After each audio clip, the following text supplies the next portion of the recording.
What's up, YouTube? Welcome to Finding the Soul Herb. Supposedly this game has some puzzles, so let's see what we get.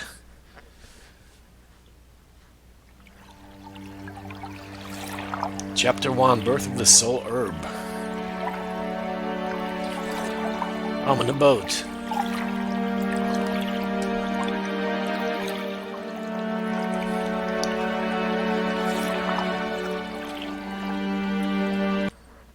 See here, so... Okay, we're good.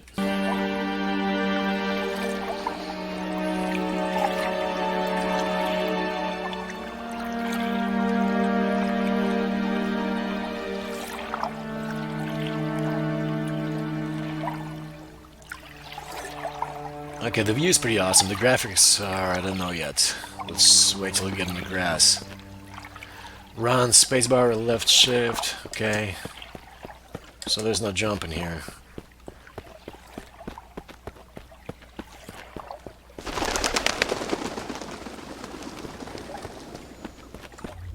Whoa.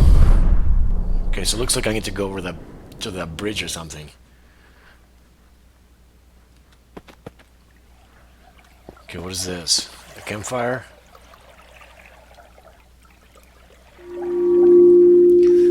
High Wizard Titia tapped her staff against a small slab of golden meteorite that lay on the bedrock table. Surrounding her were 11 other high wizards from throughout the kingdom. One wizard stood out from the others. Why is this needed? He asked. Villagers can solve their own problems. Titia simply ignored him.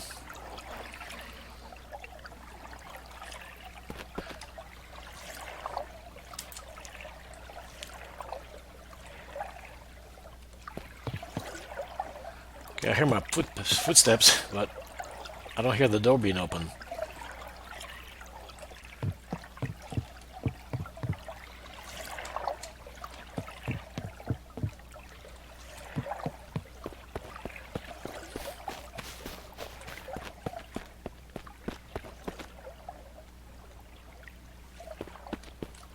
Never seen a sign like that before. Can I go inside? Yes, I can. Whoa, what is this guy?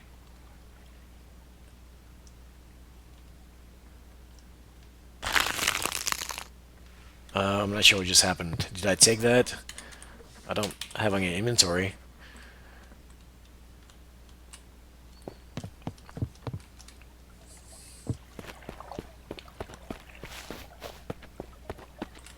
Can I swim? Oh, I cannot. I cannot do that.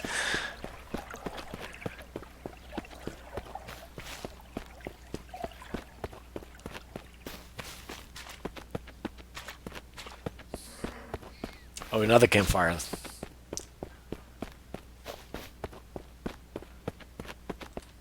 Not so much of a campfire. Another wizard pulled him back. It's set in stone. Now it's not mine. Now is not the time. But we have never had such peace in the land before, Marco replied. This shall take away some of our power. Titia ignored the proceeding. Behind her, she held her staff in the air and walked around the circles.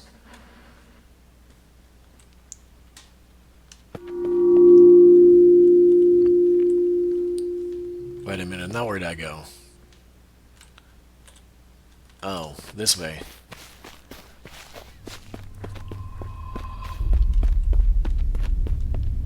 So, according to Steam, I should get like a crossbow somewhere so I can start shooting people. Or animals or something. Shooting somebody. I don't have it yet, so I gotta find it. Step back, everyone, she commanded. The group obeyed, even the disobedient Marco. The golden meteorite lifted up into the air, following the path of her staff. When it reached 2 yards, she held to attention. It started spinning on its axis, getting faster and faster.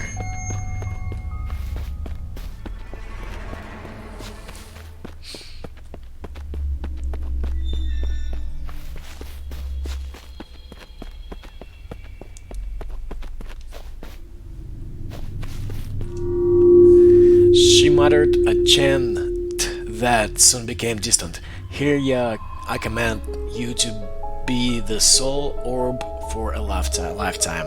The sun shone brightly in the sky above them. The sun then lined up in an exact path with a rotating meteorite. Close your eyes, she commanded.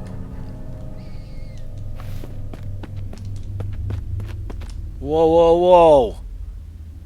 Who is this?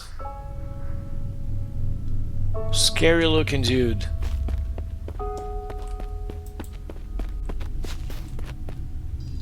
He's not doing anything. Hey, that's the same statue I picked up earlier in that one of those houses.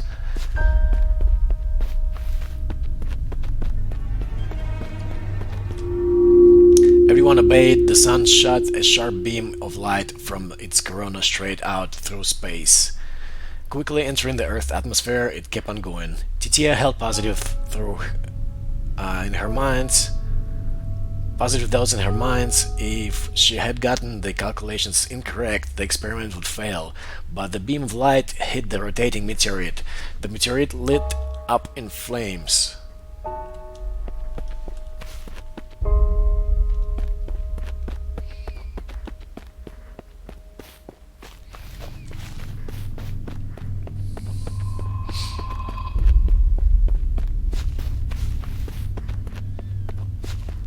Whoa, another guy.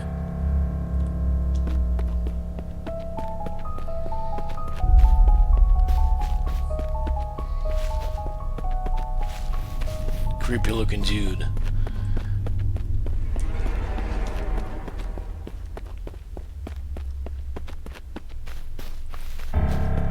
Alright, one more.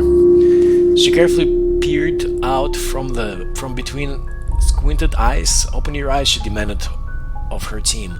They all watched as the minerals within the meteorite were consumed by flames. Then the ball was one huge mass of flames. Marco was entranced, wondering what would happen next. So much energy, could the village afford to send it away?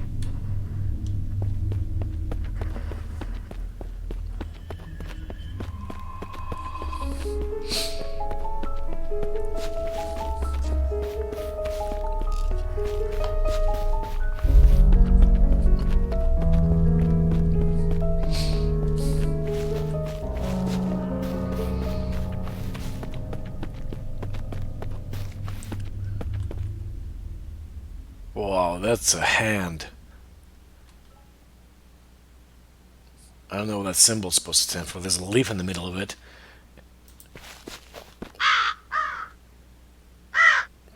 Crazy.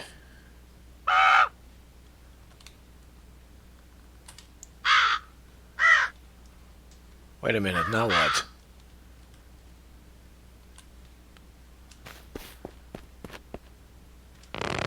Oh! What? Well, thank you, hand. There's definitely magic here.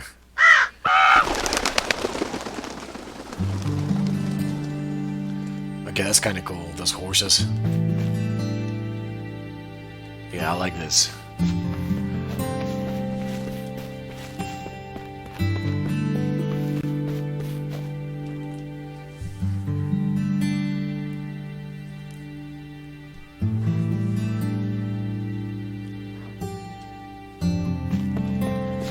Okay, I'm not sure what just happened, why I couldn't...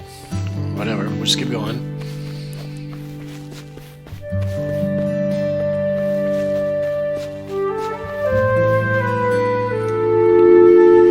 He didn't think so. He raised his staff into the air. A large stream of water flew from his staff and hit the center of the flaming ball. Titia watched as the flames were extinguished within the herb. What was left was a round neon blue glowing ball about the size of a balloon.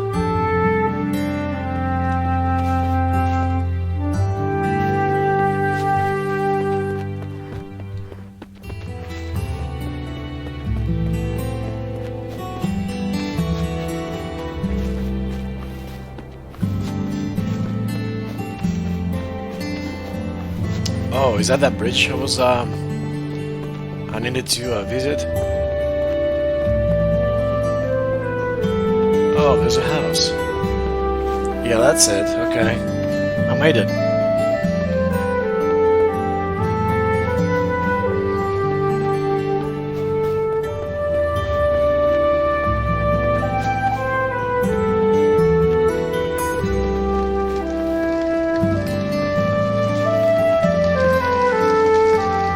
Now, there's a regular campfire.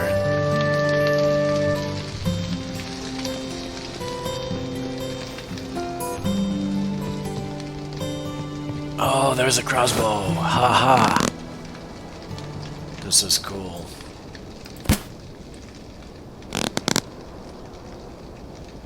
I wonder how many arrows I have. Hopefully unlimited. I can't break anything.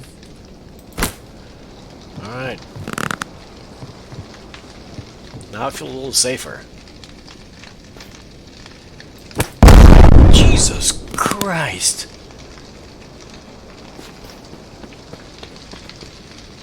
Where are those big guys at?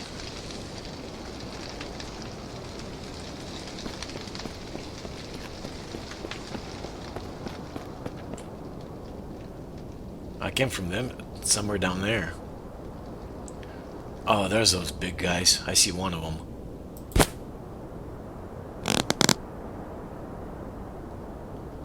Alright, well, let's check out this bridge. Figure out a way to cross it.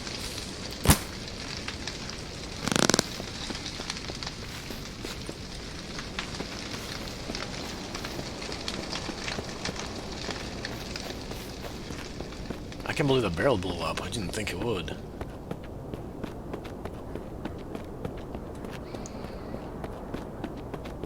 Oh, I see. There's a barrel right under that bridge, so I need to blow that up. And I'm assuming that bridge will drop down.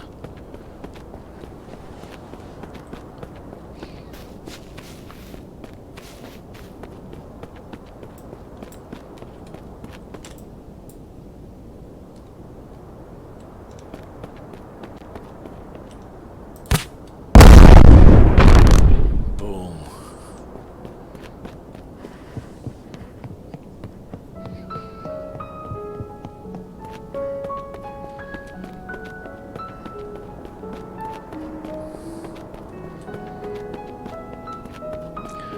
Well, let's see what happens next with those wizards and that blue ball, like a balloon. There, called out Marco, no energy shall leave our village. Titia turned to him.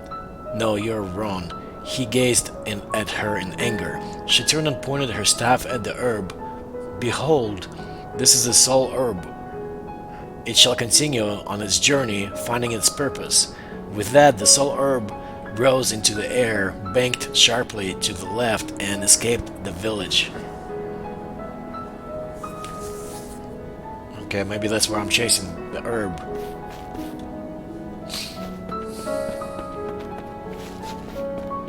Whoa, what's that?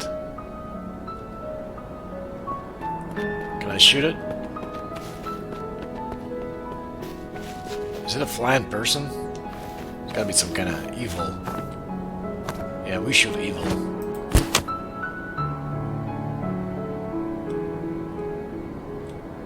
My crossbow is gone.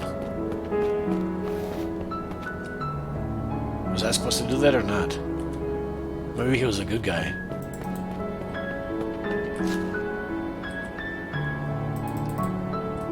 Well, I don't have a crossbow anymore.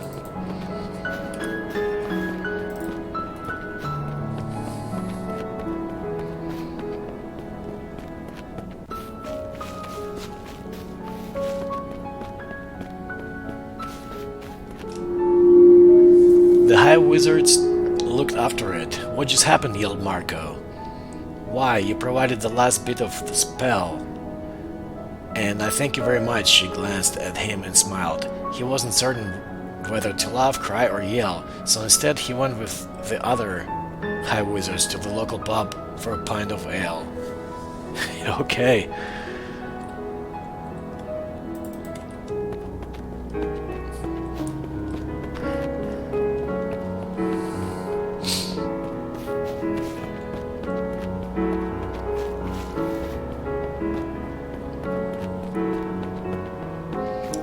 snake in a bottle?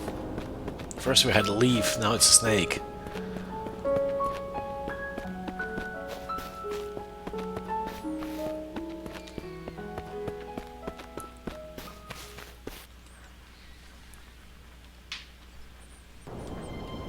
Chapter 2.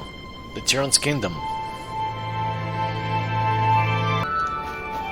So I lost my crossbow because I shot somebody I don't think I was supposed to shoot. So hopefully I'll get it back soon.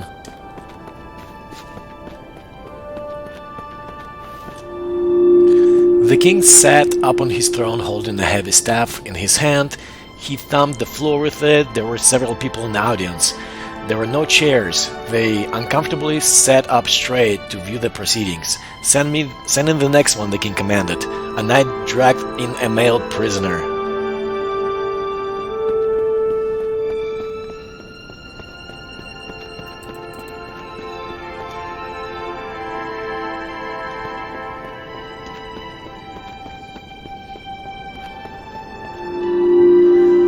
What is this crime? He asked, while his advisor stood to the side looking nervous. The knight explained, this man stole bread from the market. The prisoner managed a quick bow to the king, then stood up straight. My dear king, my family is starving. It's not safe in the fields. The workers are being attacked while you do nothing.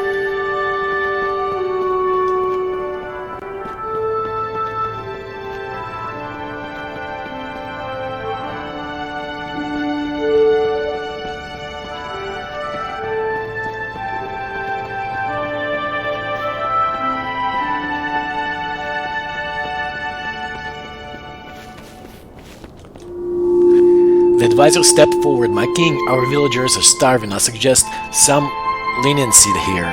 The king thought it through. There had been a day when a thief would be sent on his way with food and a promise he'd never do it again. But that was in the past. The villagers were getting out of control. Soon no one would obey him and his poor kingdom would fall.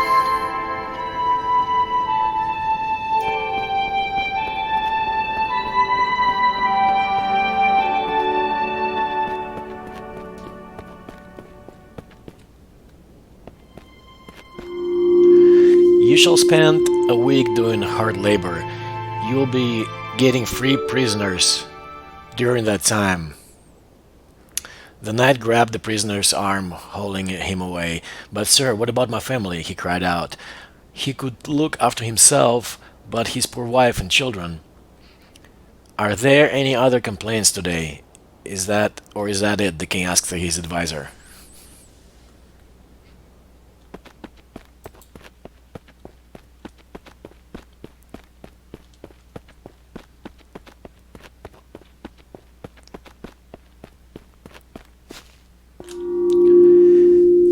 Advisor sadly nodded to the negative.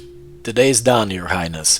But what about my concern? Called out the villager in the distance. Or mine, called out another voice. Silence, called out the advisor. Time is up for today. You might return tomorrow. Several people in the audience groaned.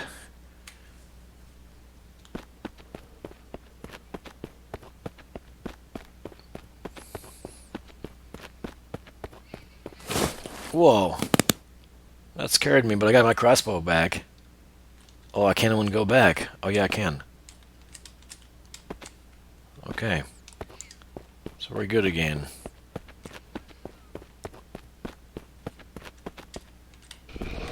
Whoa.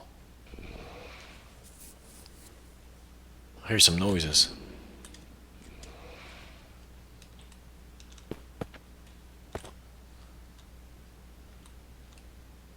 Oh, look at this boy.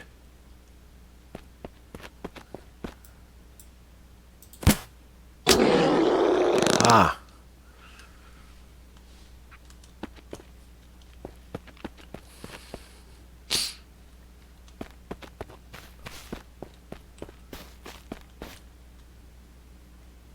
Is he dead?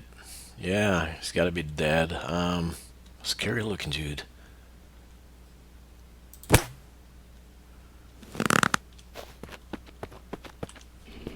Oh, I think there's another one.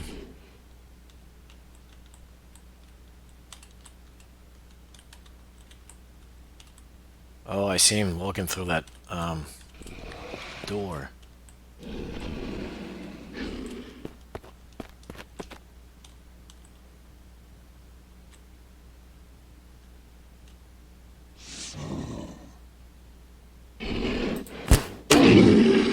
Boom. Oh, okay. I can go through that door now. I did see this creature I can pick up, I think, in this house, though. Yeah, this guy. Not sure what that does.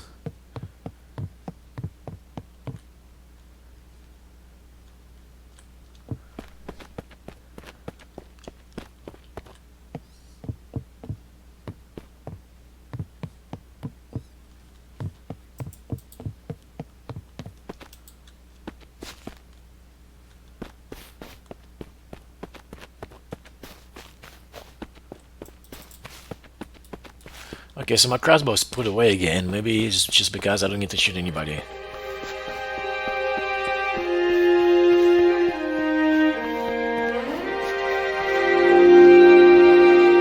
What a blackguard, called out a voice. The king looked around for the traitor, but couldn't figure out who had called out those words.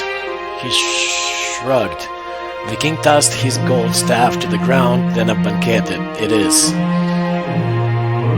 Advisor looked sadly down at the gold staff, which held enough gold to feed the entire village for 10 years. He felt bad the village councillor had lasted only minutes today.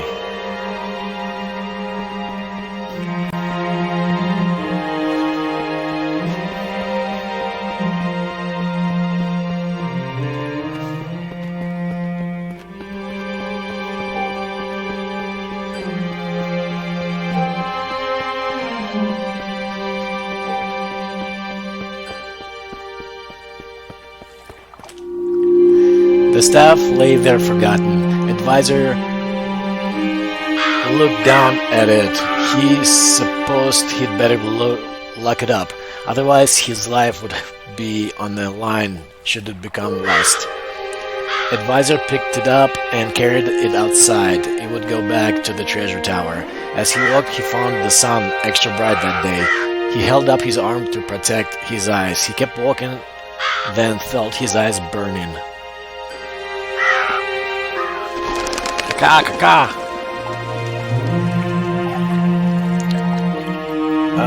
So I made a mistake jumping in the water earlier. It's probably a mistake too, but yeah. Okay.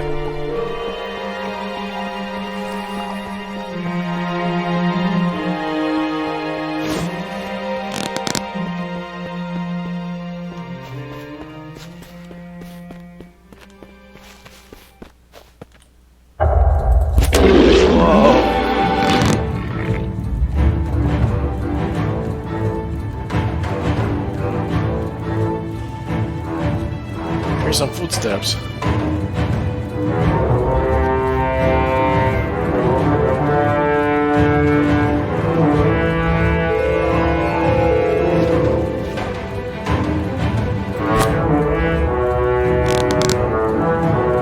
Oh, I missed.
Crossbows put away again.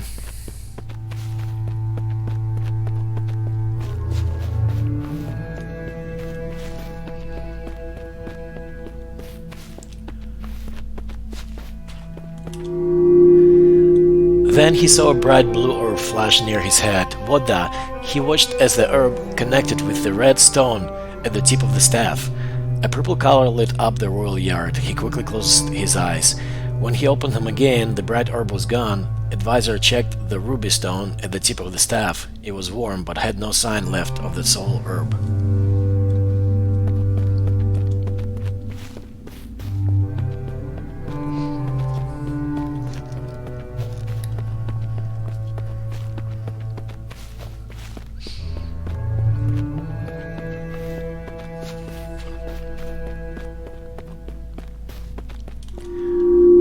Wait, what is the soul orb? He whispered to himself.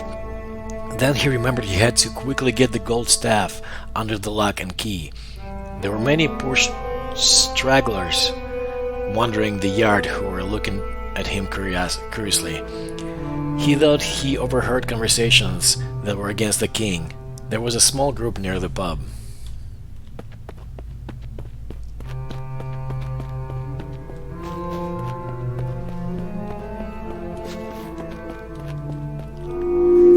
Join us with the overthrow the king, one called out. Yes, cried many of the villagers who were standing by.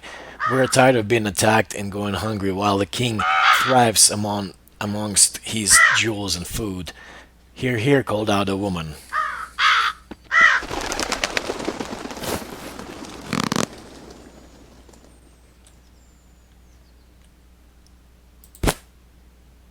Oh, cool. Got him.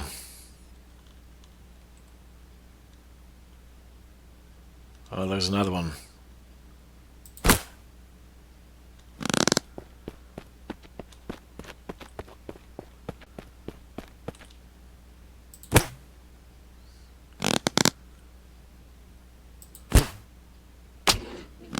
Got him. There's got to be one or two more. Because the path is not available yet.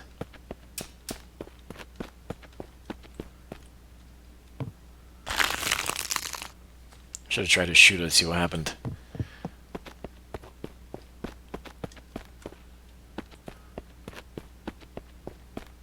Yeah, there's one more.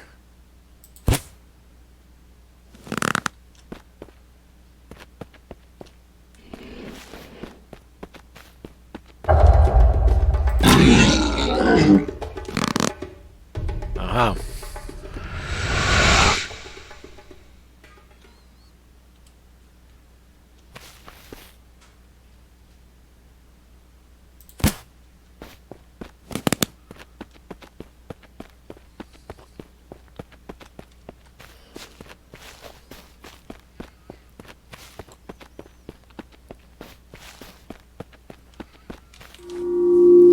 Then the villagers saw the king's advisor and scattered, but advisor had to get the gold staff locked up.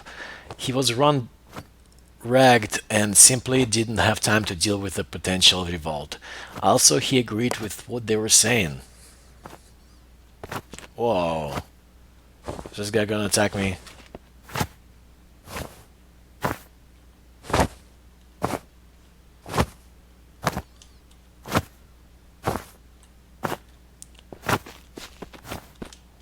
Well, if he is not, I'm not gonna shoot him.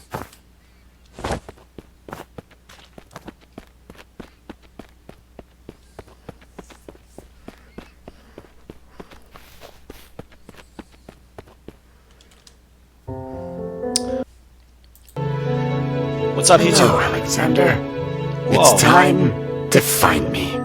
What an easy life you lead. I am the Soul Orb. I'm newly born and uncertain where to begin. I thought these caverns would be a waste of time, but I've been floating through, hoping to meet someone to help me.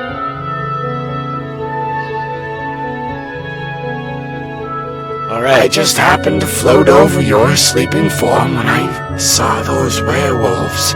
I hope you are safe from them while you rest, though I dare say their claws might get you. You done talking? Alright. I know you can hear me, and I believe you can help me. Wow, you look so tired, like you've been fighting an army of werewolves. Only 5 or 6 to be exact. Alright, chapter 3. Anyway, enough rest.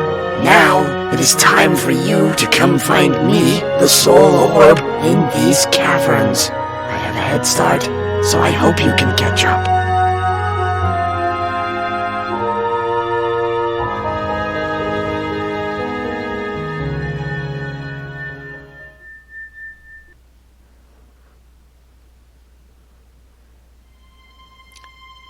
Chapter 4. An evil wizard's plot. Wow, that was a short chapter 3. Okay.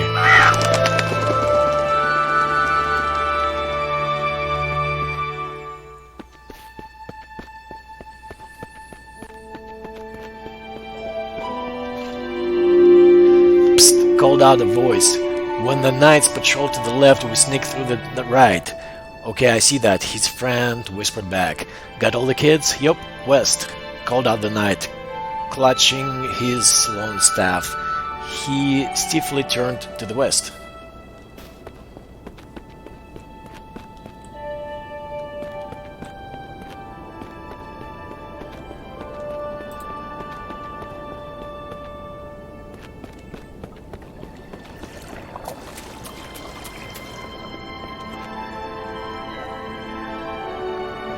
Alright, nothing inside.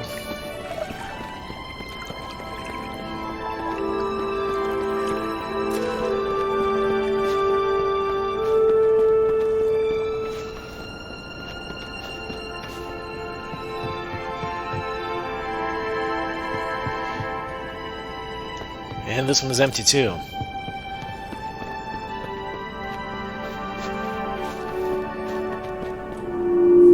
While his back was turned, a group of 12 people slowly crept forward.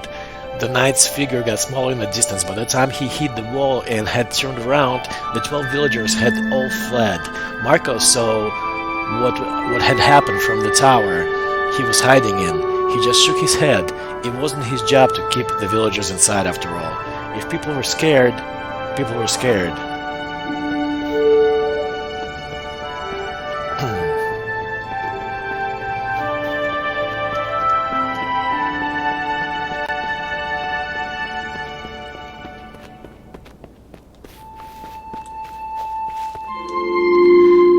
All he could do was look after himself, and he did. He had a secret key to the food stores and helped himself regularly to them, so he didn't have to rely on buying scarcity and extremely expensive food from the market stalls. He waved his staff in front of him, since he had been one of the makers of the Soul Orb.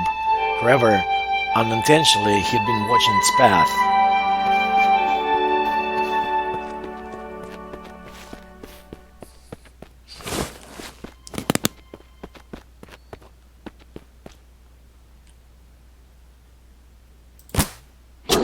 Gotcha.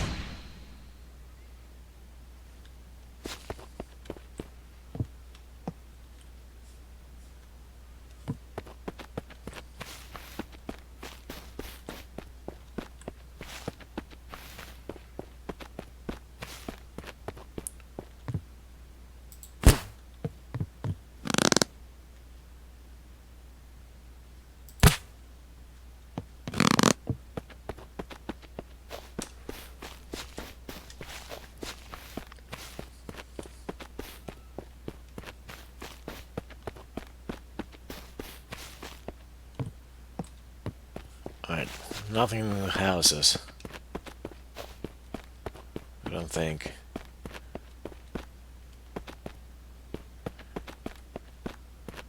Yeah, it looks empty.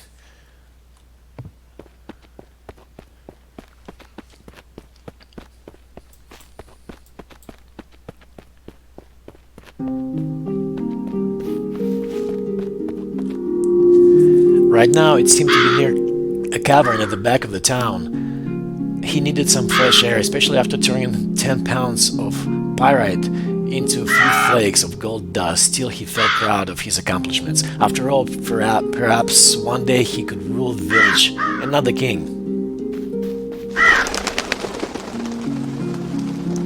Alright, what do I do here?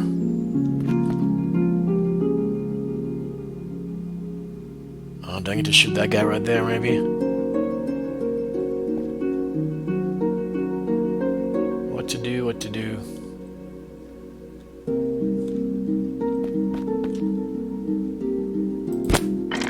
Go.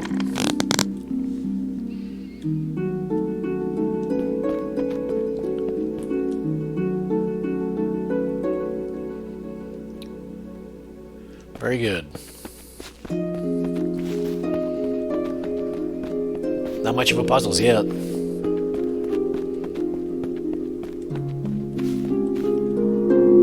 He hopped down each step of the long spiral staircase, clutching his redwood staff in his hand. He carved it himself from the branch of the redwood tree back when he was just a weasling.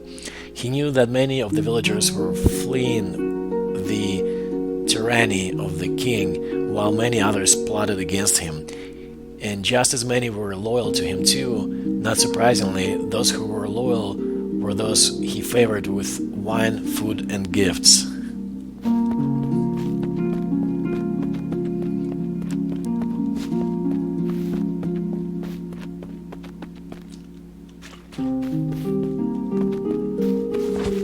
You gonna attack me, dude?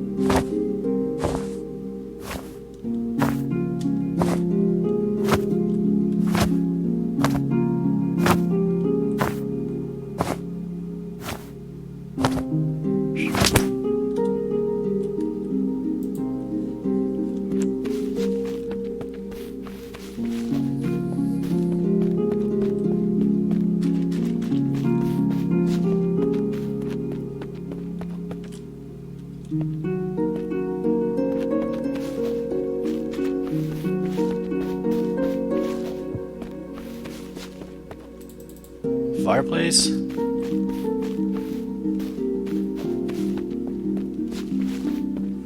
Nobody inside.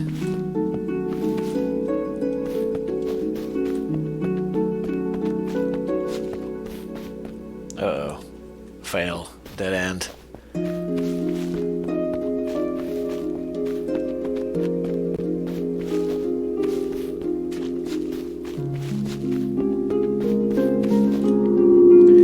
Finally, he reached the ground. One day he'd be inside the castle and not some ridiculously tall and cold tower. He waved his staff in the air. Where was the Soul Orb now? Oh yes, it was near the granary. How curious. Perhaps it was taking inventory? He shook his head. He didn't know if the Soul Orb would help or hinder his own quest.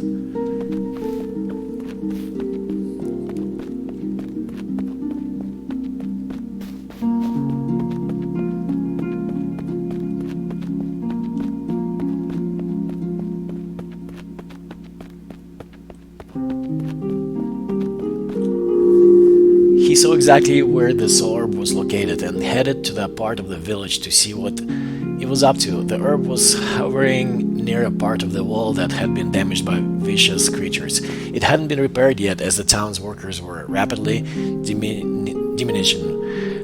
They were needed to protect the fields and collect food. On the other hand, it didn't make the town all that safe. Okay, now what?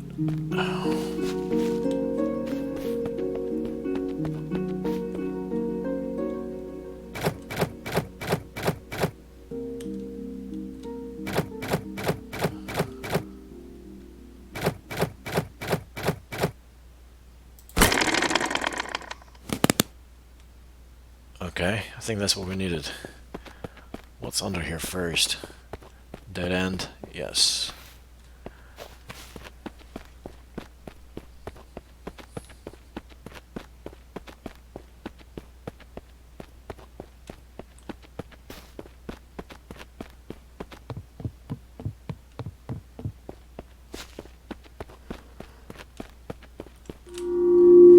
The Soul Orb stopped its examination of the wall and zipped closer to where he was standing. He stepped back behind the shed, not wanting to be spotted.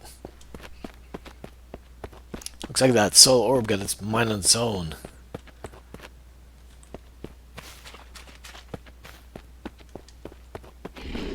Whoa, whoa, whoa. I hear something. Whoa! A lot of them.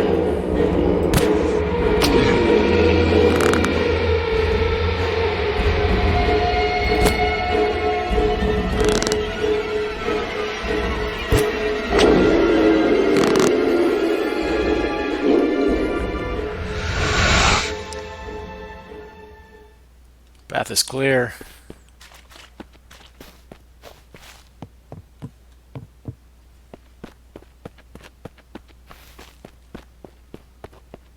I'm gonna blow some stuff up, I feel like. Yep.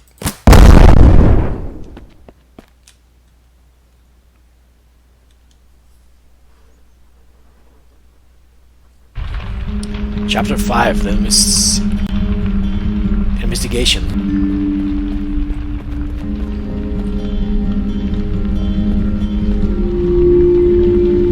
The Soul Orb felt like it was being watched, but until that became a threat, it carried on a merry way.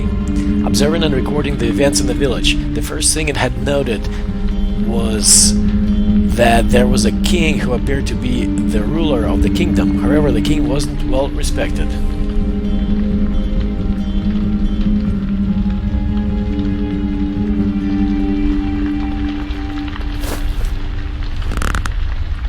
Alright. Which way now? No map.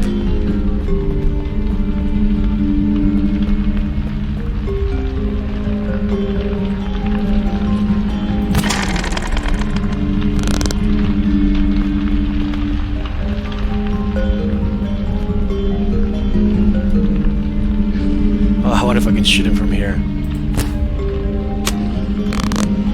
I think I got him. Awesome.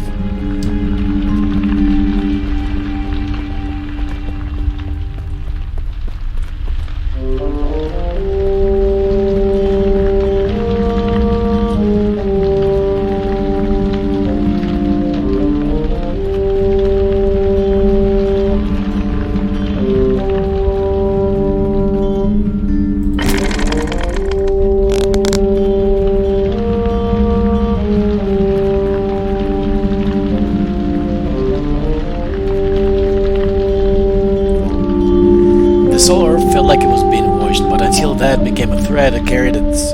Wait a minute, I just read this.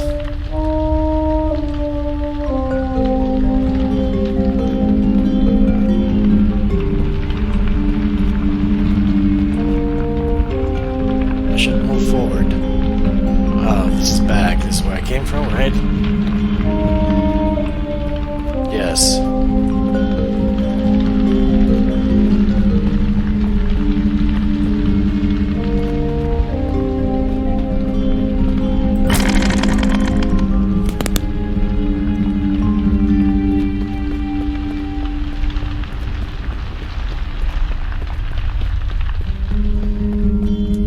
Okay, so we got two levers here. Maybe I get to hurry and hit them at the same time almost, or something.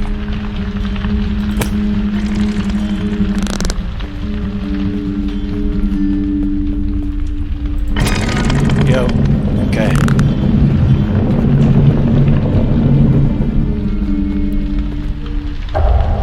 Whoa!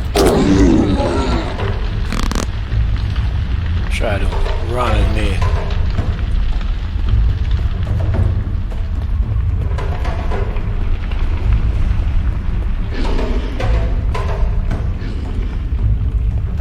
Oh, that's the guy I shot from the gate.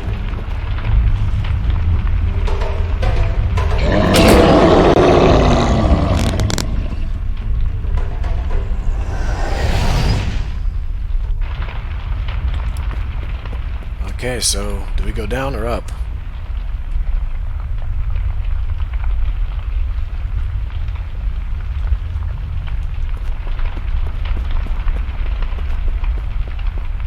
This way.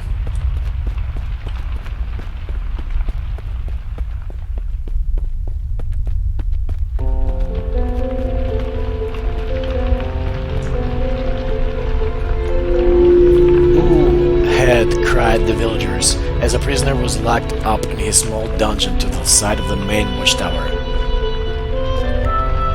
The Soul Orb floated over to his tiny window, barely large enough for a cat to escape, let alone a person.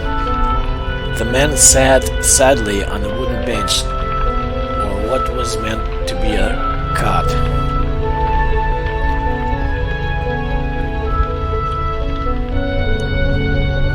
Alright, so now what? Do I need to shoot this? Oh, it's glass, okay.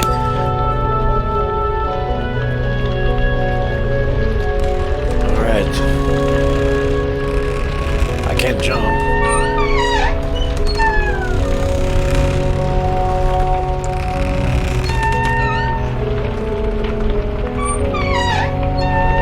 Oh no.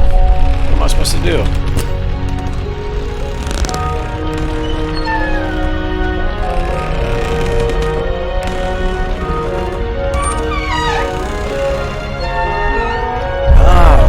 Get up there.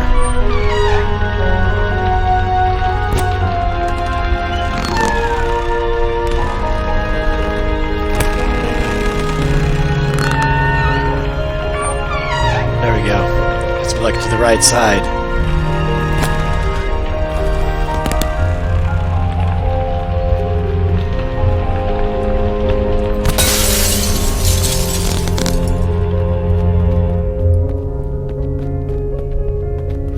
This is getting a little bit more interesting, I guess. He clutched a mug of water in one hand and a small chunk of bread in the other. The Soul Orb noted that it was likely all of the food he'd get that day. There were a few people who looked well in the village. They all looked scared and frightened. Yet the prisoner had an air about him that he was only in there temporarily. So there was hope, and he hadn't been flogged or hung.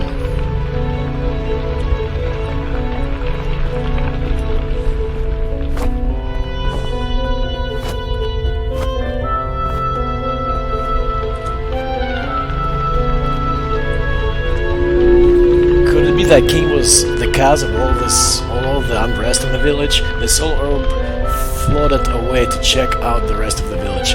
It was guarded by a low rock wall. Knights patrolled around it, but there were many villages in this kingdom. But only the one king lived in was protected.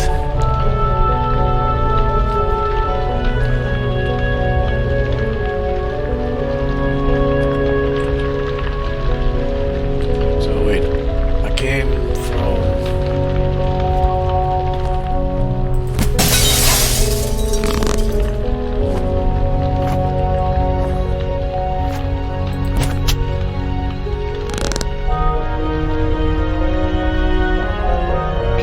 sitting down.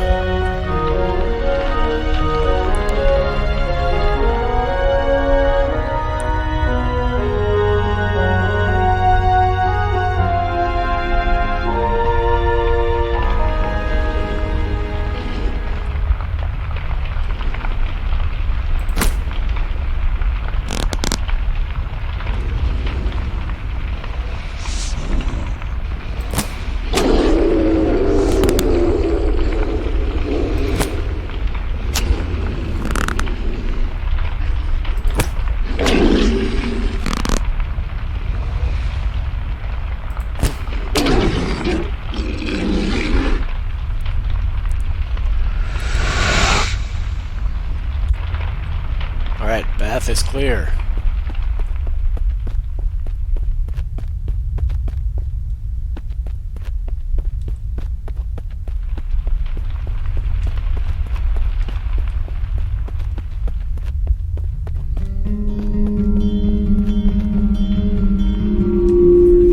only contained a small castle, several cottages, and row houses.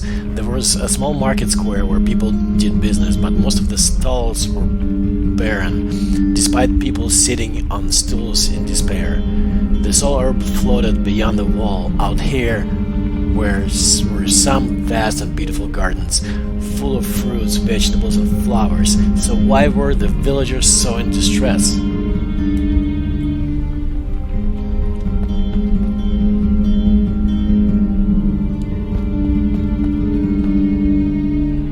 Go this way. Oh no, that's where I came from.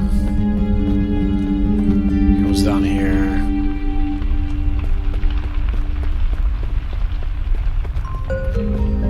Just a dead end, yeah. Nothing here. Okay, let's go up.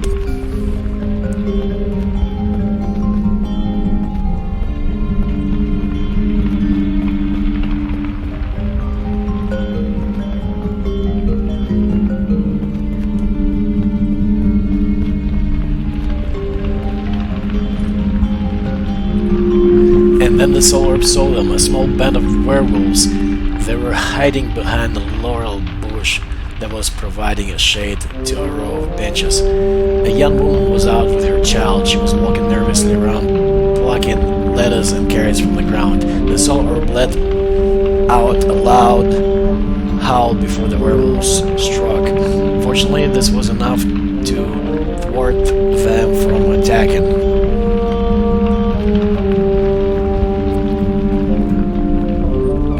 Again.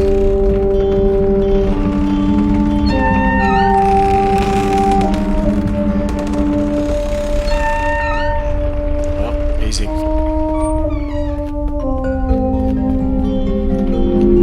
The woman scooped up her child in her basket and took off running for the main gates of the town. The Soul Orb now understood. The werewolves were hiding underground and coming out and attacking the villagers. This kept the people from living their normal lives, and the king did nothing about it.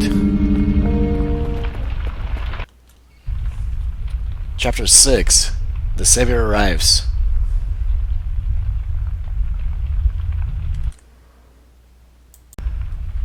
Alright, Chapter 6. Yeah, I can't go back.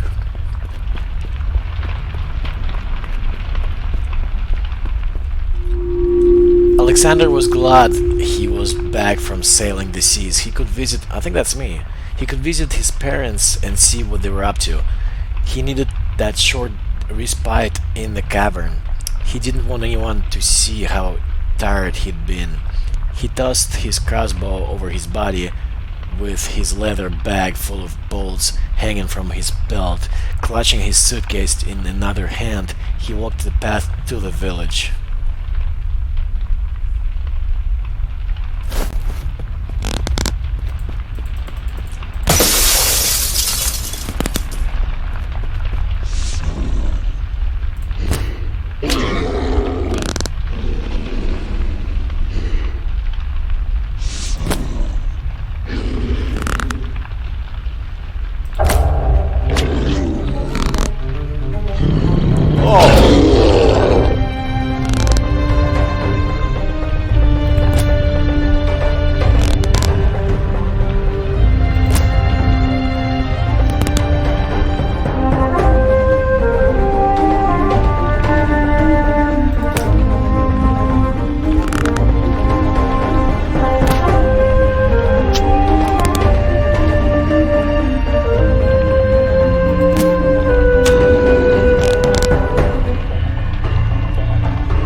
As he walked, he sniffed the air. Something was amiss.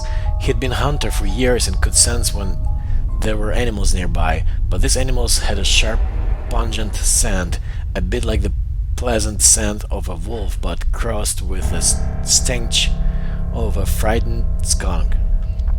This strange smell was related to predators. He had a bad feeling. He grabbed a bolt and his crossbow and set it up.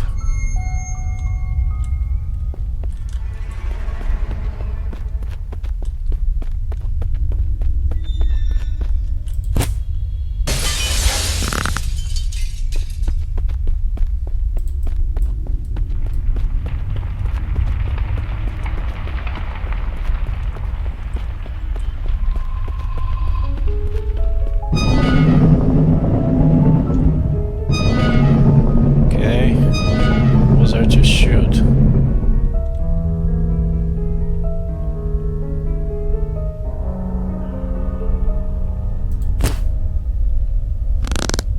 Oh, I see it.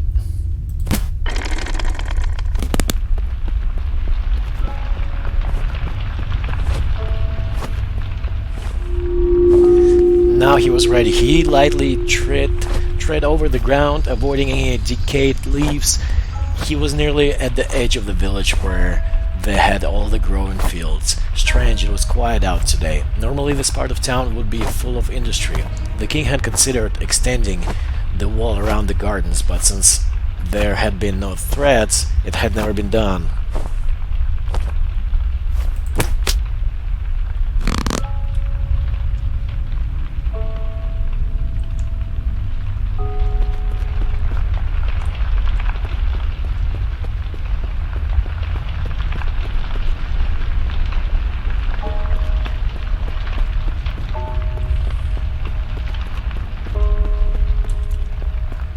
Going.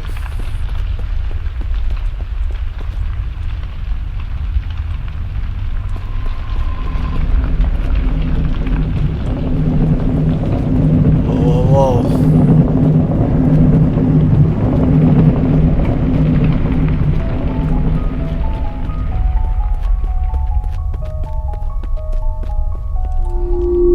But that might change as Alexander saw 10 villagers hunched down under an overgrown apple tree. He strode up to them and they quickly mentioned him to stop and be quiet.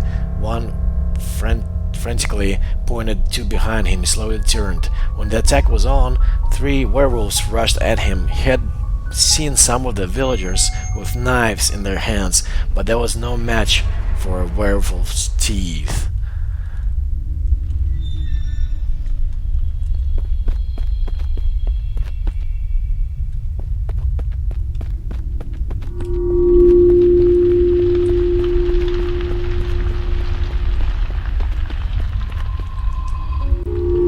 He quickly aimed his crossbow and released the first bolt. It slid directly through the werewolf's left eye socket and embedded itself deeply into its brain. He quickly grabbed the second bolt from his bag and placed it within the crossbow. The second werewolf went down. The third wolf was smart and turned and took off running.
Alexander ran around the field, pushing bushes aside and generally raising a ruckus. But there didn't appear to be any more werewolves in hiding, at least for now. All the villagers came out of hiding, proclaiming him their hero and savior. He accepted their thanks, but the hunt was on. He thought he had seen them go in a particular direction. He was right. They seemed to head toward what was a vast collection of caverns and the back of the town.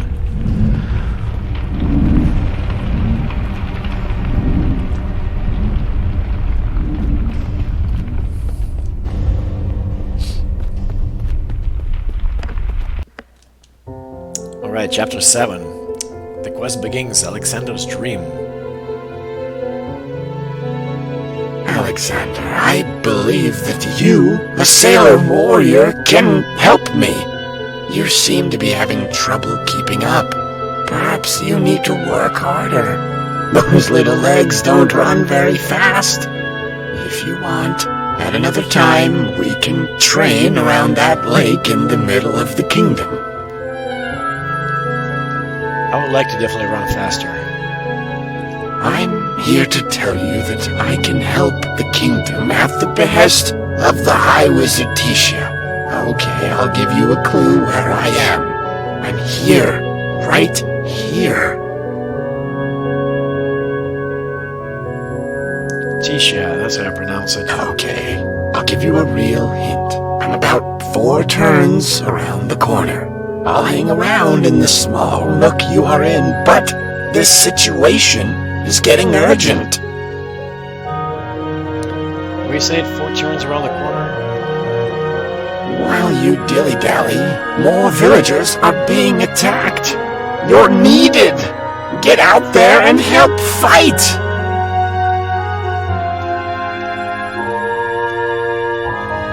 After that, there is one final quest for you to do involving the king. So I'm not too thrilled about this king right now.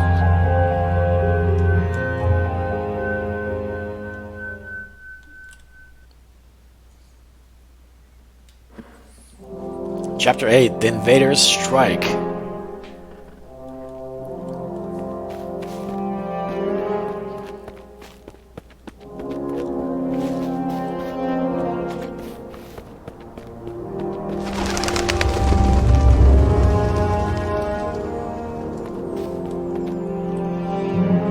That's kinda cool, that moon.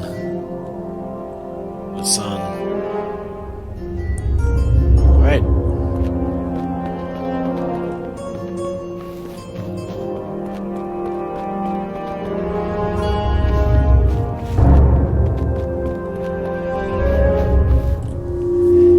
You're free to go, said the guard to the prisoner, Dwayne. What? Why? I was having a nice peaceful rest. You have no idea what it's like being around 4 kids all day alone. The guard stiffed a laugh. Unfortunately, the kingdom is under attack from some other countries. It's all hands on deck.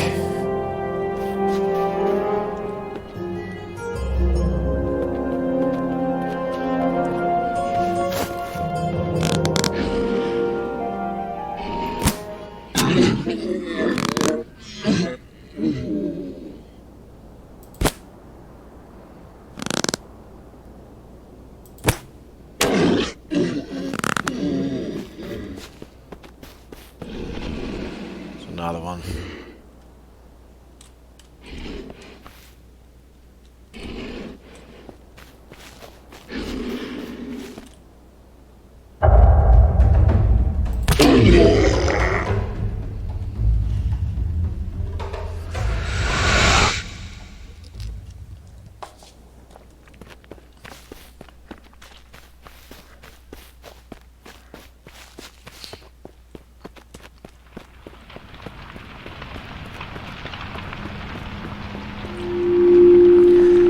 Really? Did you used to sail? Yup, I often sailed with Alexander.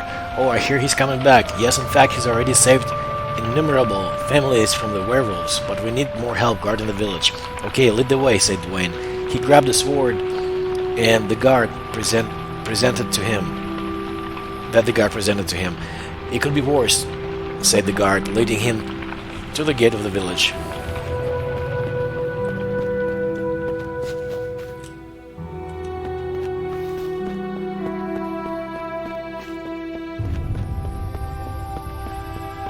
Wow, look at this guy. He's got... Oh, he's alive. He's breathing. This one's got arms and legs.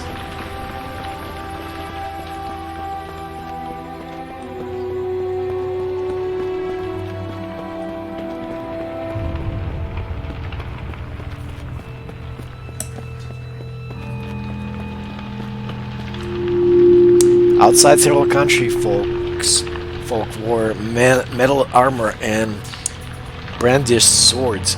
There were several of the villagers outside fighting them off. This included several of the women, which surprised the invaders. They were hesitant in using their swords to hurt the woman. The woman encircled the dozen men and took them all down, but the invaders weren't done yet. 20 more came running out from behind the fruit trees of the garden.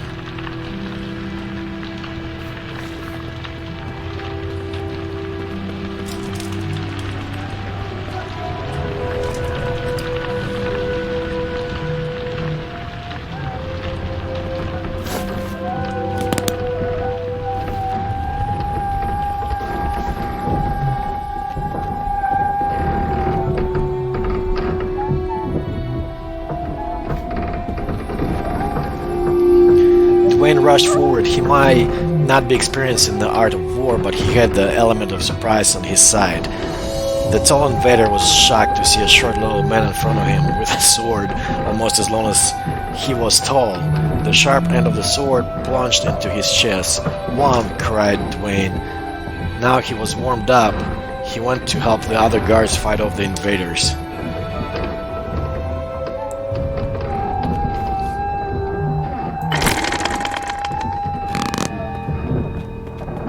Alright, so...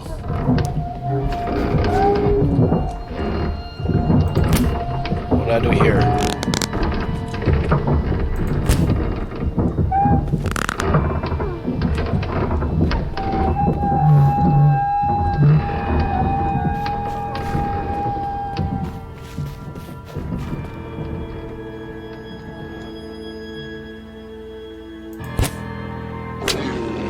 Oh, got him.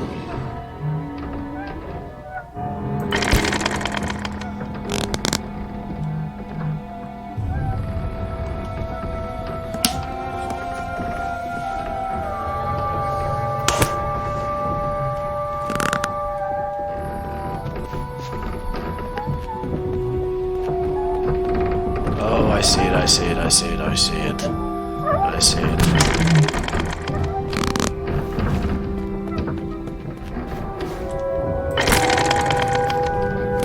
What?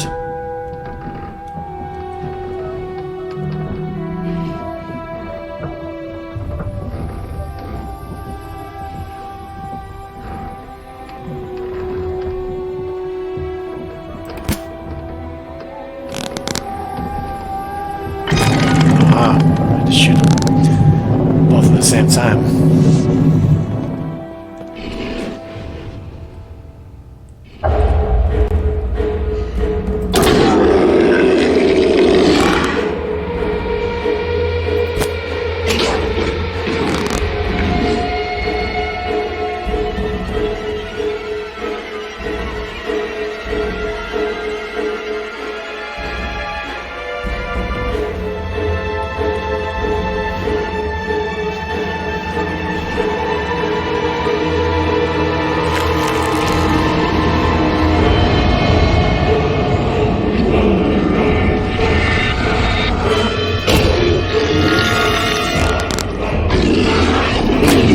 Oh, I thought the other one was getting up. No.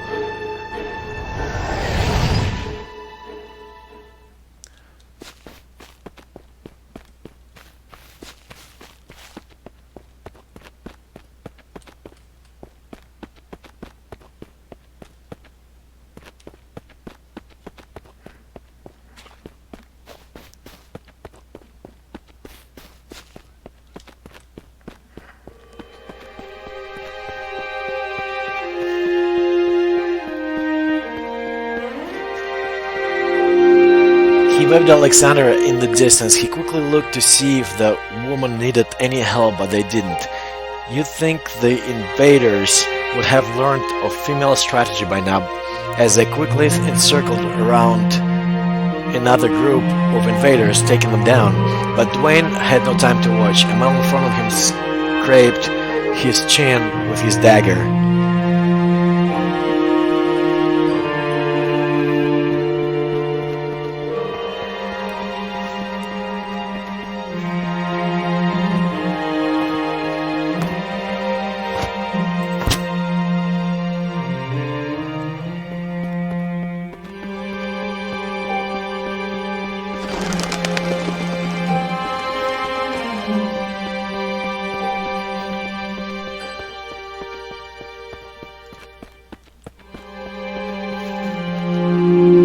I'll get you for that, he cried, plunging forth with his sword. The man quickly went down. Then the field was a mass of red. The grass would grow better now. One woman smugly left the group, proclaiming, "I'm not cleaning up this mess." Or, "Who is that, I wonder?" asked the guard. That is none other than my neighbor's daughter, Callie. You don't want to mess with her, though. The guard was impressed.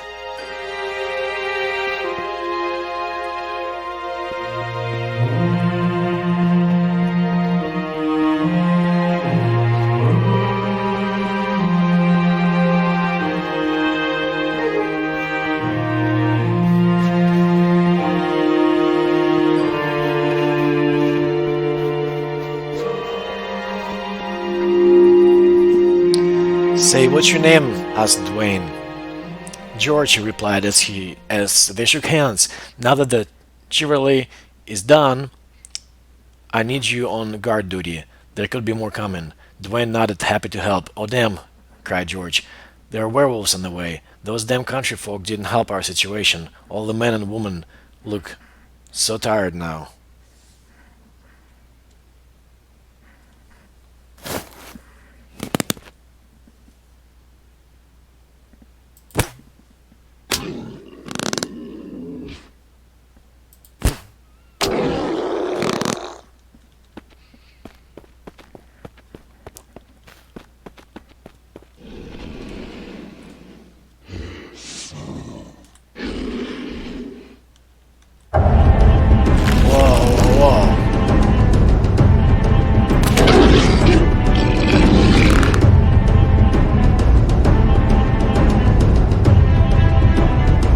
Spotted.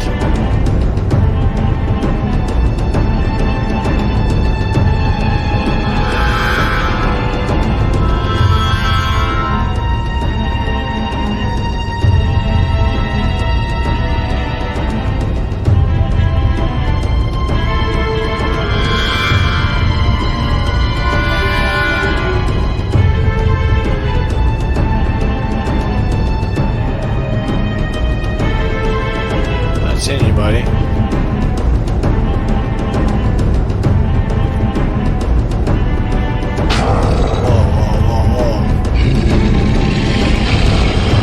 Whoa.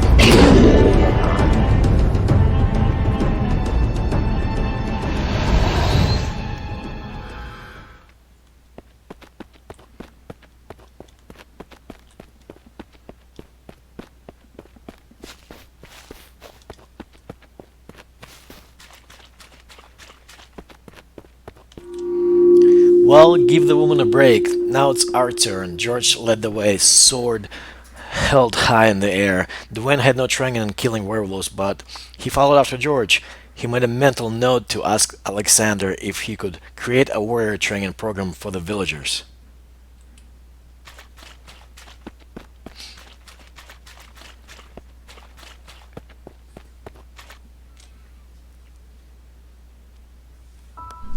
Chapter 9: The Possession.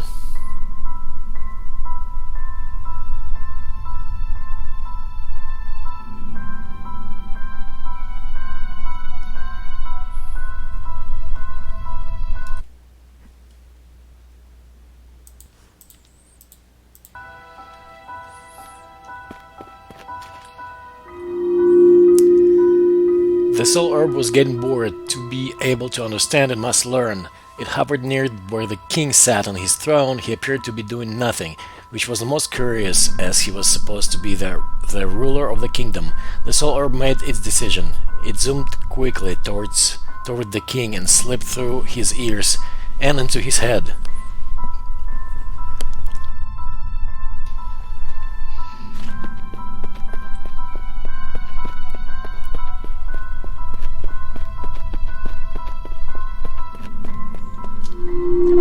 The king's body spasmed for a bit as the Soul Herb made its home. It provided a bit of warmth and strength to the king's mind. He felt surprisingly stable and strong. Whatever had been in that head had worked. He smiled and relaxed back into his seat. He snapped his fingers. "Advisor," he called out.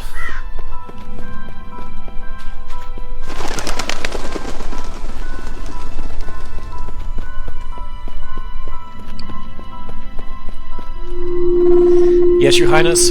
What's on the agenda for today?" Advisor was a bit taken back. The king was actually looking for him directly and smiling.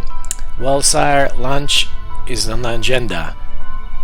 Then 20 minutes of listening to the villagers' concerns. Then tea, then dinner, then ale."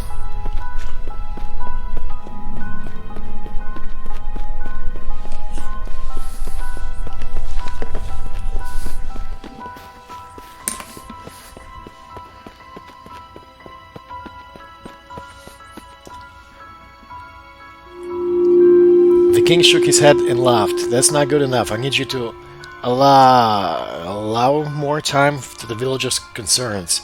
He looked up at the large clock on the wall. "Let's begin at 10 a.m. Lunch for 30 minutes at noon, then work until 5 p.m. Advisor looked totally confused. "Yes, Your Highness." He ran away to make preparations.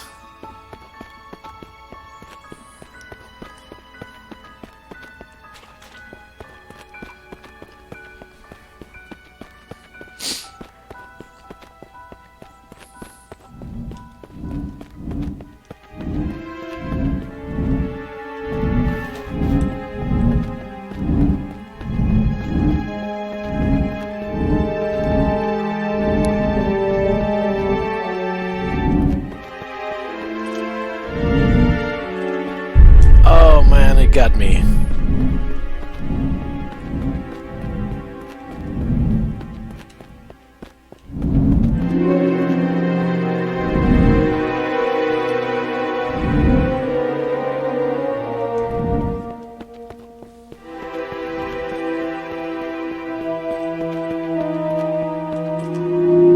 The villagers listed their concerns,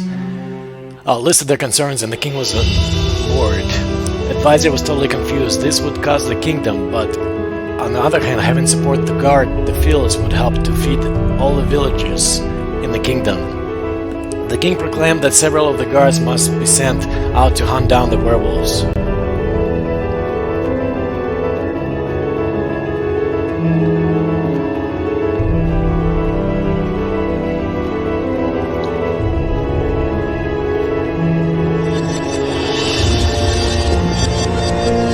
Alright, I'm just gonna jump in.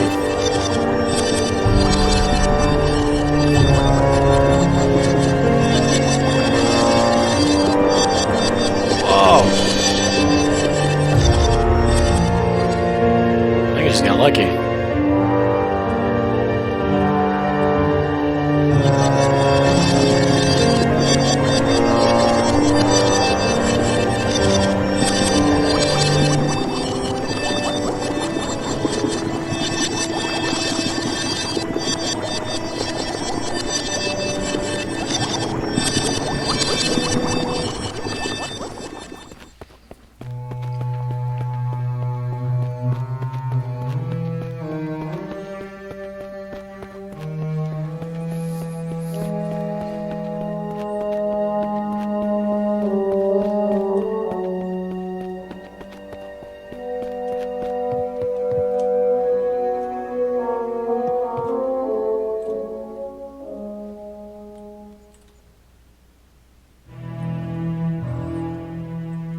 so close.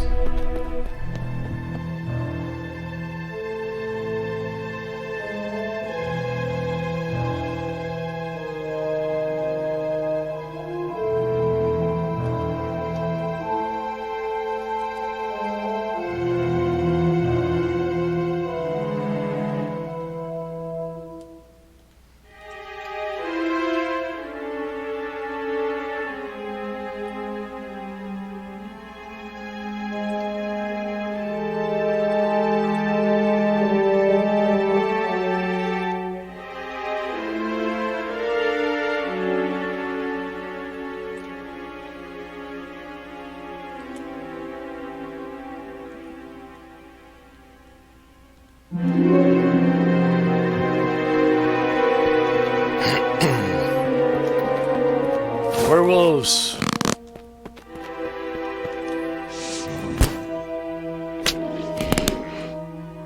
I got one.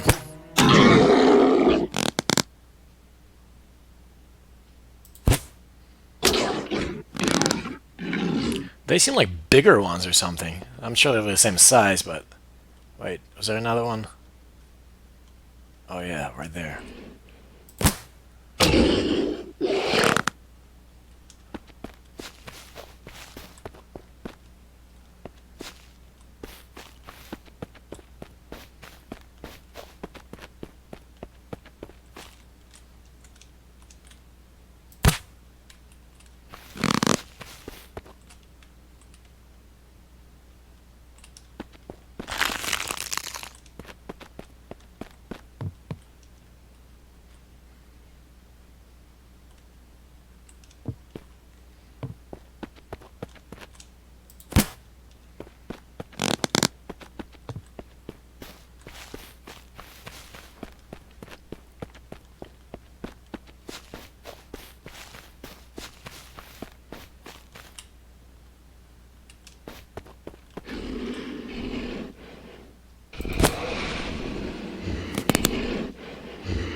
Somewhere.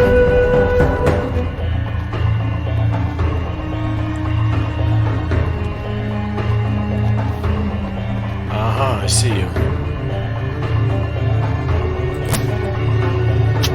I got him.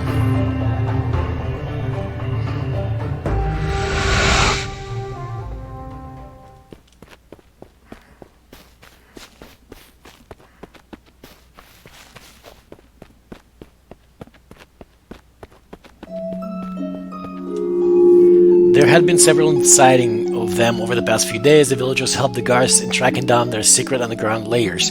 Advisor approached the king. Your Highness, I'm concerned. If the guards are out, who will guard this village? The king had a puzzled expression on his face. Whatever do you mean? Our ultimate threat are the werewolves.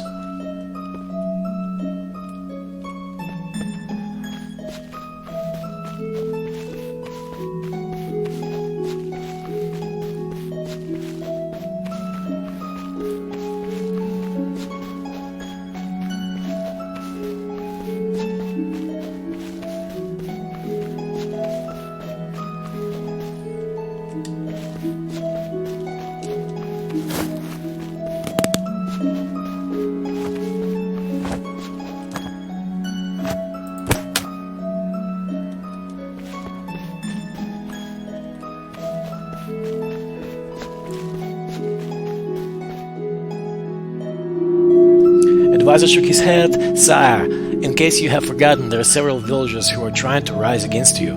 The king waved him over to the other throne chair. Take a seat. Advisor felt a bit uncomfortably sitting where the now deceased queen had once sat. The king explained, once we get everything under control, the villagers will see reason and follow me once again.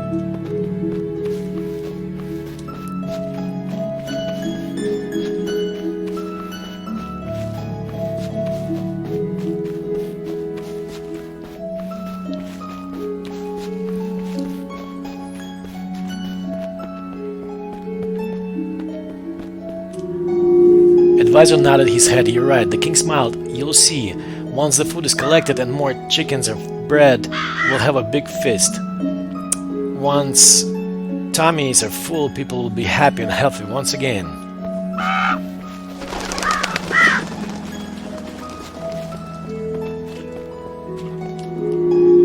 And the king was right. News spread of the guards hunting down the werewolves. They brought back their skins as trophies, which would help provide comfort and warmth during the long, cold winter ahead. The Soul Orb would stay for a little while longer inside King's mind. The king was beginning to see reason.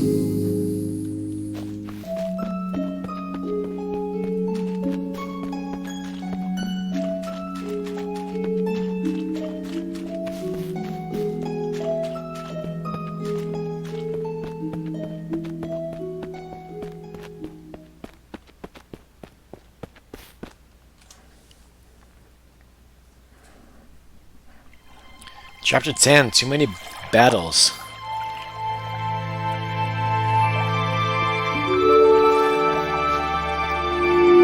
The kingdom's bells rang loudly. George was at Dwayne's door. "What is it?" he asked. "Am I under arrest again?" "No, they're another invasion attempt. Looks like the werewolves this time." Dwayne grabbed his backpack and followed George to the gate. They slipped out through it before it was slammed back shut.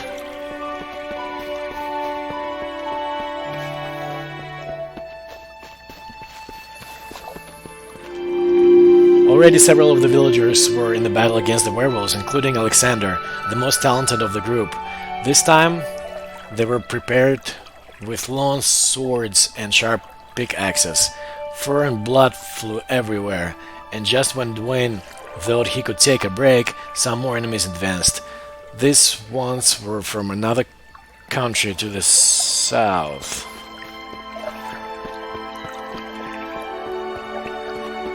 Check these flowers. Weird looking.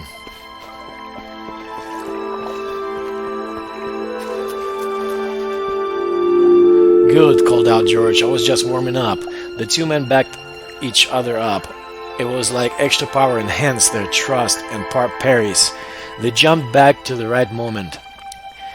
Their enemies grew nervous. They never encountered such force before. Near the end of that battle, several of them ran off into the woods, never to be seen again.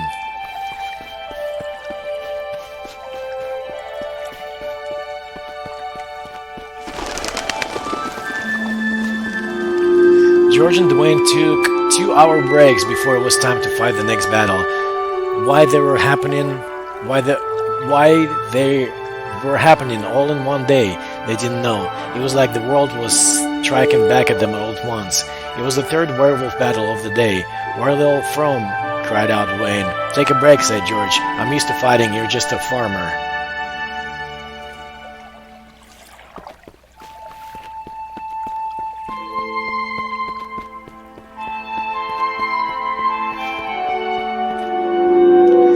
"Oh look, the boys help me. Need help," said Callie, rushing up to them. She swiftly took down one of the werewolves. He'd nearly beaten the chunk out of Wayne. "Thanks, my lady," he called out. Callie and her female troops joined the battle. Dwayne ran off to sit in the sidelines to try and catch his breath. He counted the casualties.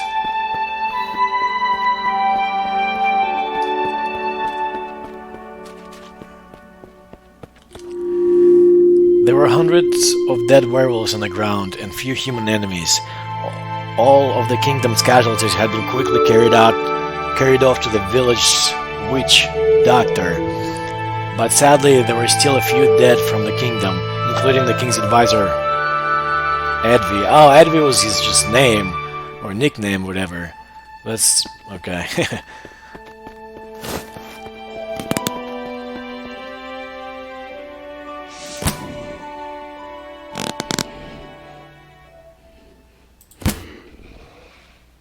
Come on. Jesus.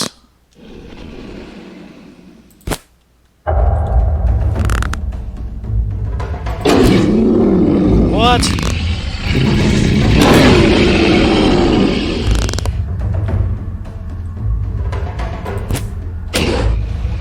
They take 2 hits.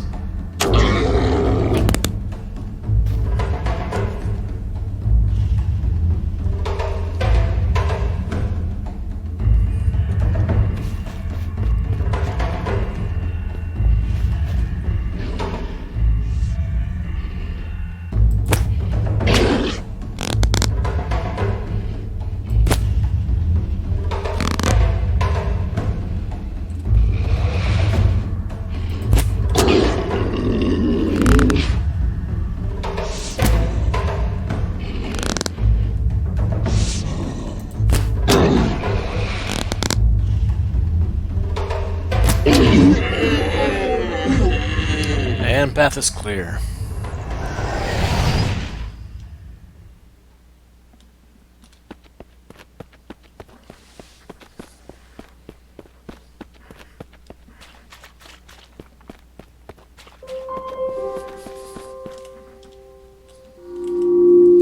He hoped that the king appreciated all their efforts. They really needed more guards and knights to protect the kingdom and its villages. There was a time when he had feared the kingdom would fall, but today had been proof that all was well. Dwayne, called out a voice in the distance. Okay, on it, he called back, picking himself up off the ground. He dragged his sore legs back into the fray.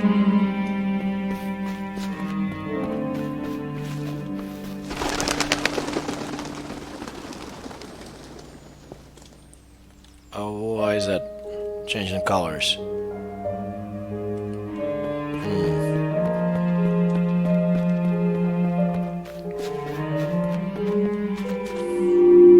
It's fine, said Alexander. All the invaders are gone. I sent George off as he appeared about to collapse. What? Asked Dwayne. Are they taking a break? No, that was the last of them. The ones who fled won't be back. We put the fear into them. Wow, said Dwayne. We did it. He high-fived Alexander.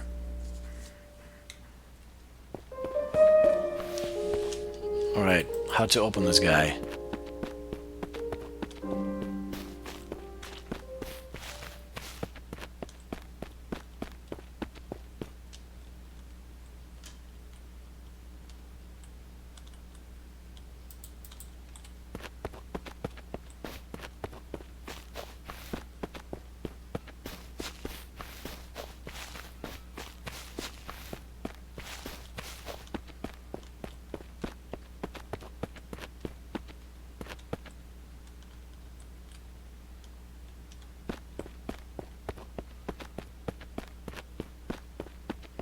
Looks like there's enough space to the right I can squeeze in, but that's not the case.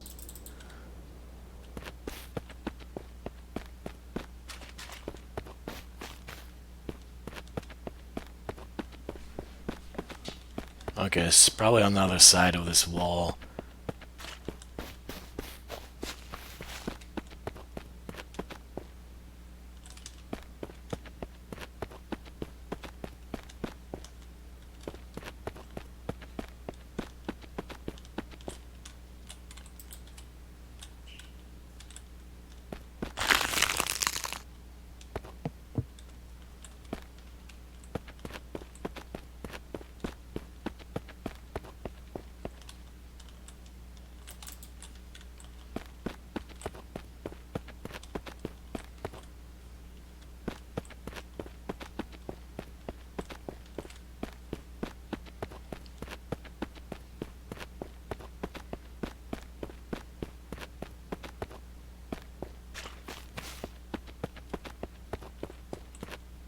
I don't understand how to open the gate.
Well, this guy looks cool.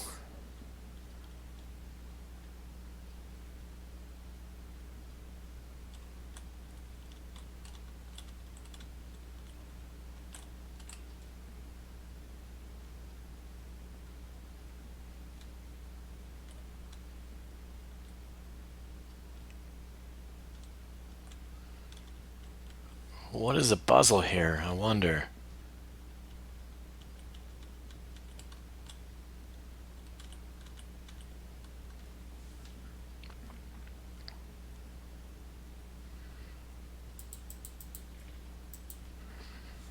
Interesting.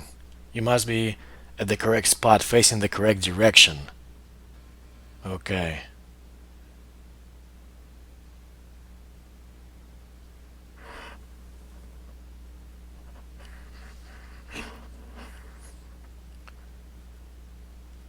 Right spot, right direction.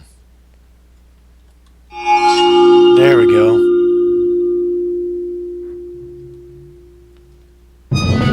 Okay.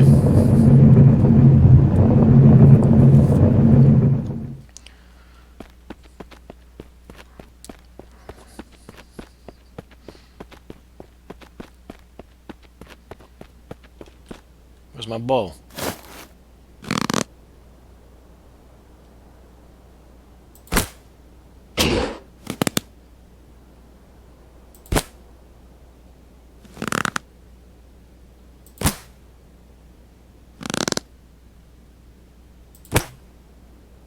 Come on. Yes.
I would say I'm not a very good aimer. Oh, there you are.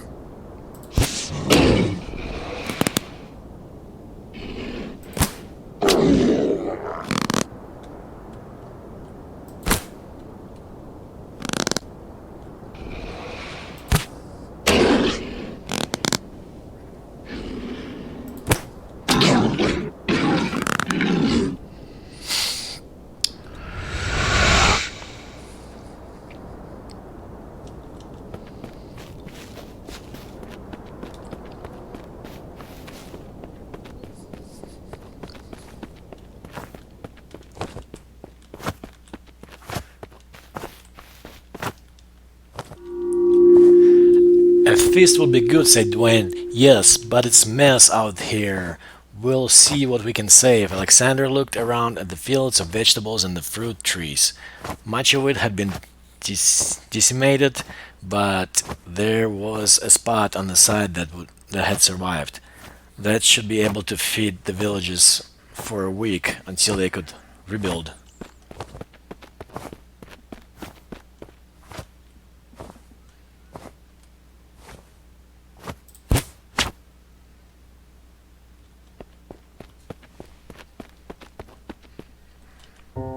Alright, chapter 11. The quest continues. Alexander's dream.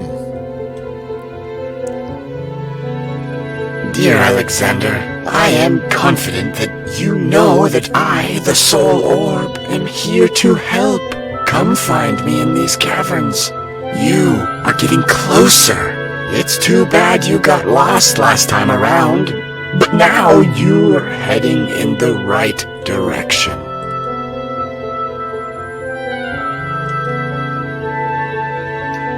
You're so close to finding me, Alexander. The village needs help. That final battle was triumphant, however, there is still one obstacle left. The king. You must find me in these caverns. I'm not that far away. Hopefully this is not where I came from. I'm positive that once you find me, we can assist the kingdom with its problems. It will take a savior to save the kingdom. You've already fought many battles against the werewolves and the foreign invaders, and are a hero in the villagers' eyes. I'm extremely excited to see how this challenge ends.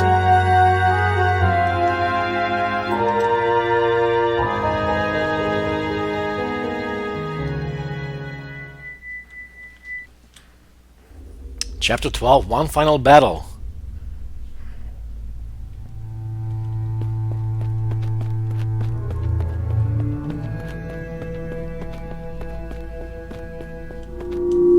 Alexander headed to the center of the village where the king lived.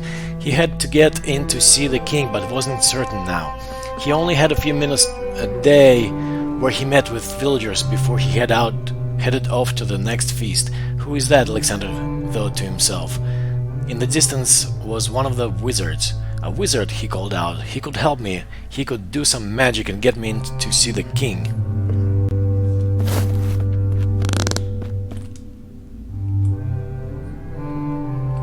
Alright, so maybe I shoot those two guys.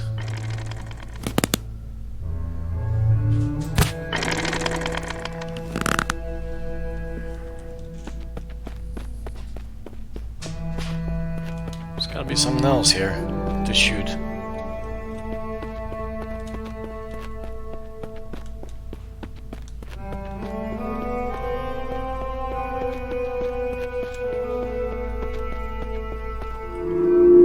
The wizard appeared at the front of the castle and was chatting to the guard. "Hello," called out Alexander, running up to him. "I need to speak to the king too.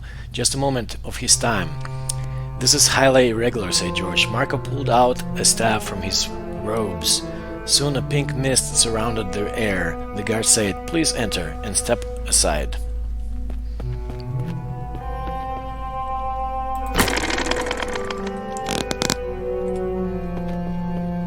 Okay, maybe now the gate is open. Oh no, I guess I gotta shoot this guy now.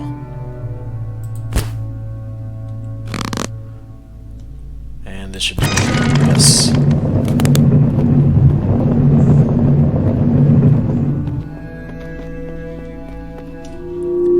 Marco the wizard stepped into the first step.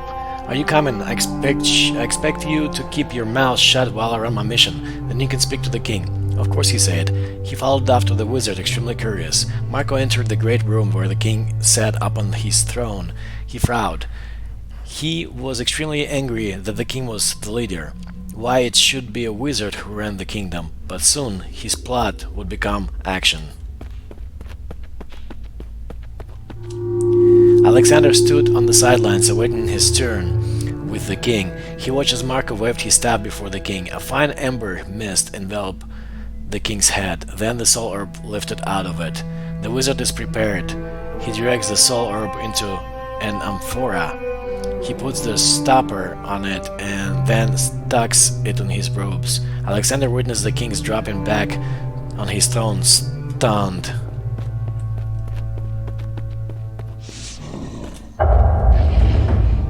Where are you? Whoa! What the?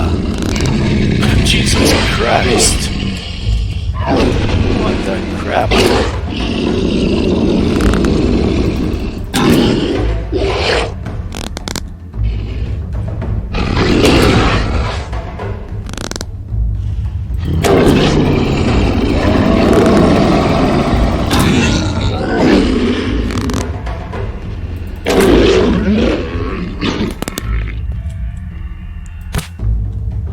Sure they're dead.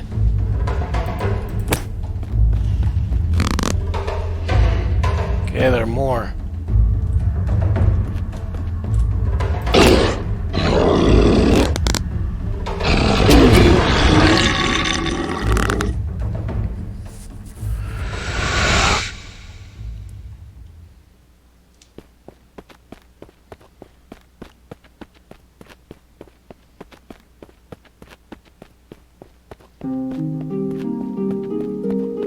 Oh, I see puzzles.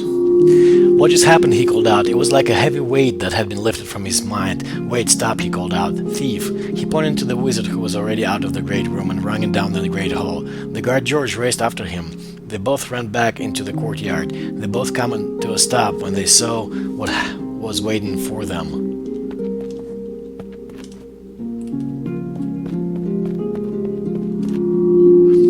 The color merging of the soul orb and the staff's tip makes me ponder why the numbers of the yards the golden meteorite started to spin as is so few, but the color of the sinking moon somehow was a connection with the number of toes of a werewolf on a foot. Interesting.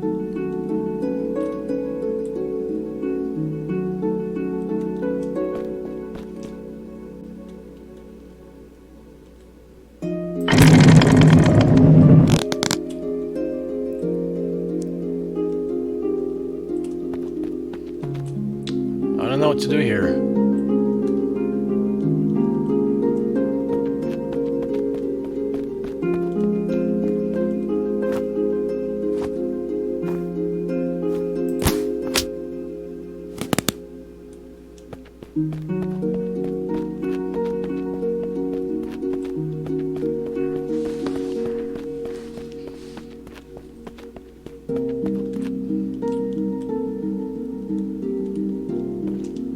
Red, blue, green.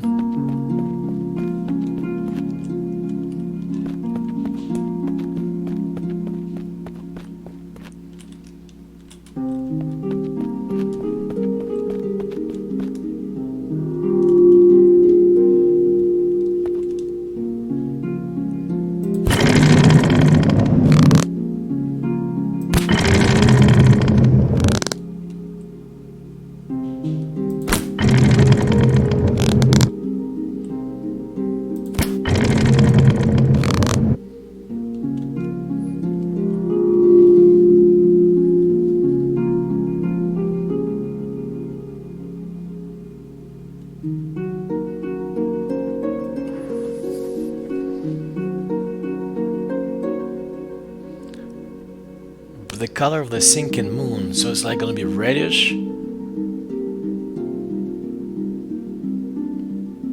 Gold, red, and the number of toes on a werewolf's foot.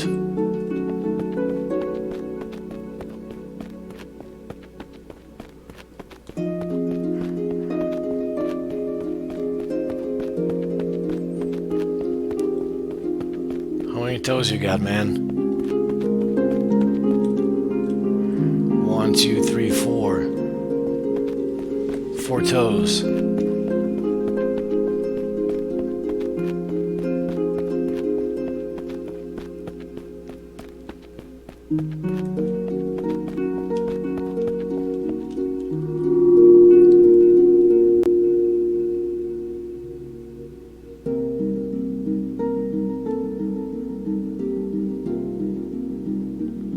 Gold, red, 4 maybe, something like that. How many we got? 1, 2, 3, 4. Huh.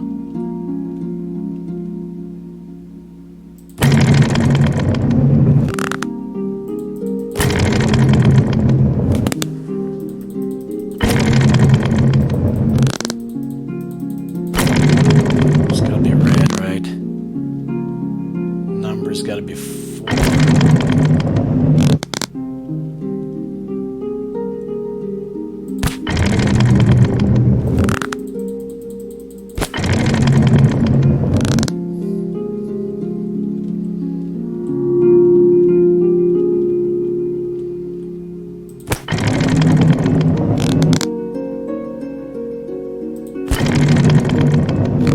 Would you like to automatically solve it? No. I'm gonna get this guy.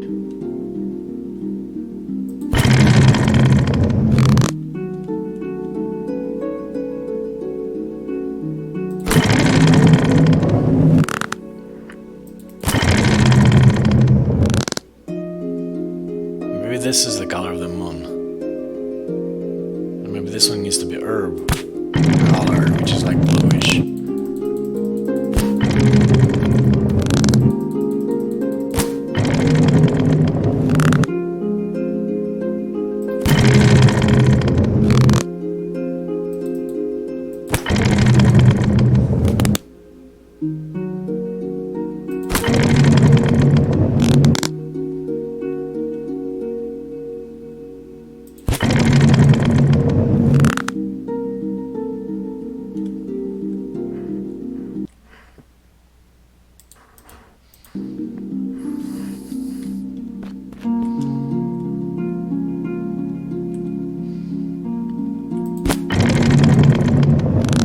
Maybe this has to be 4.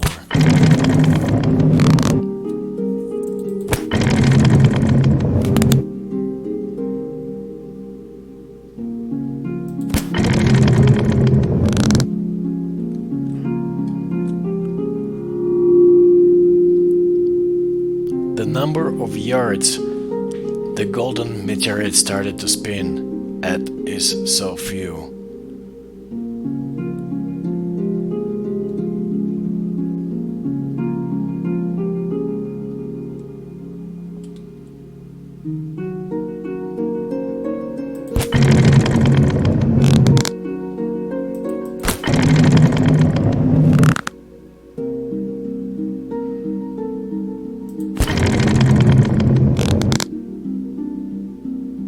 No.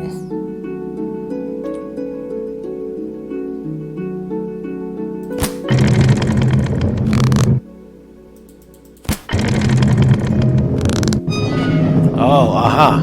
Got it. It's a purple one. I don't know what the 2 is. I just got lucky guess, but I got the moon red, right? And the number 4. Okay.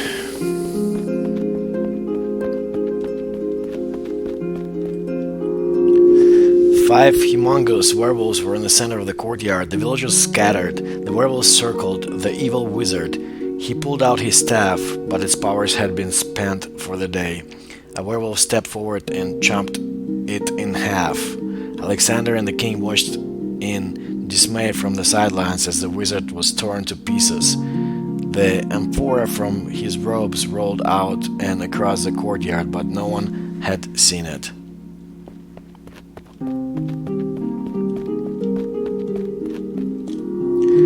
Before the werewolves could do more harm, Alexander jumped into the fight. His bolts flying accurately towards the werewolves' hearts. Soon they were all dead.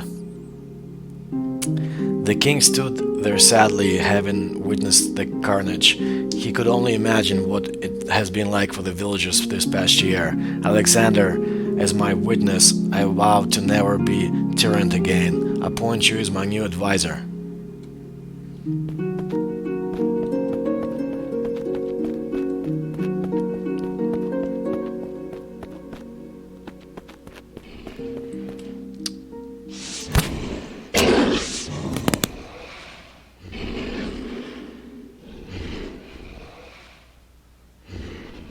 Come on.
Thank you, Your Highness, he proudly replied. Now, my boy, you had something to say to me? Asked the king. Alexander smiled up at him. We'll discuss it at the first council meeting tomorrow morning at 9 a.m. Oh, did I find it? There's the herb.